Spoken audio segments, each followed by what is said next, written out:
Motorway पर transport का पहिया न चल सका। मोटरवे हुकाम ने मुसाफिर गाड़ियों को मोटरवे पर चढ़ने से रोक दिया। ट्रांसपोर्टर्स ने बंद रोड के अड्डे बंद करके गाड़ियां खड़ी कर दी। चेयरमैन पब्लिक ट्रांसपोर्ट इत्तेहाद असमत नियाजी का कहना है कि SOPs पूरे करने के बावजूद मोटरवे इस्तेमाल करने की इजाज़त नहीं दी जा रही।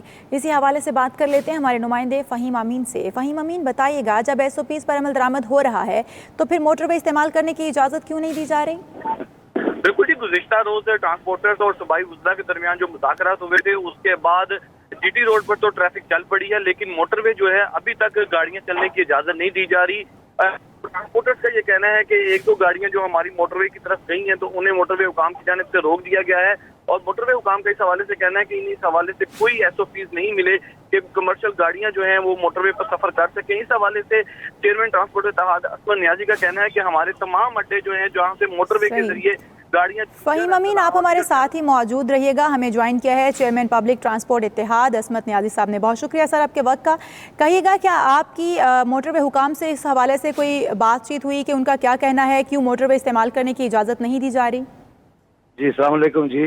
असल में जो इस वक्त जो सूरत हाल ये है कि मिनिस्टर इंडस्ट्रीज और ट्रांसपोर्ट मिनिस्टर साहब से जो हमारा तय हुआ था कि जो SOPs हैं उसके मुताबिक जो है मोटरवे पे गाड़ियां जाएंगी, उन SOPs को मद्देनजर रखते हुए हमने गाड़ियां सुबह से भेजना शुरू की।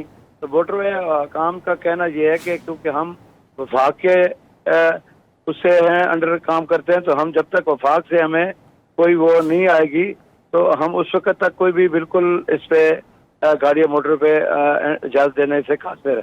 तो ये बहुत बड़ा प्रॉब्लम बन रहा है, और मैं ये समझता हूँ कि 70% तकरीबन गाड़ियां जितनी एयर कंडीशन है सारी लग्जरी गाड़ियां, और ये मोटरवे के बगैर चलना इनका GT रोड पर बहुत मुश्किल है। तो इससे मैं परेशान इस बात से हूँ कि आज और कल का दिन तो है, ये तो चलो गुजर जाएगा, मगर ईद के बाद क्या होगा?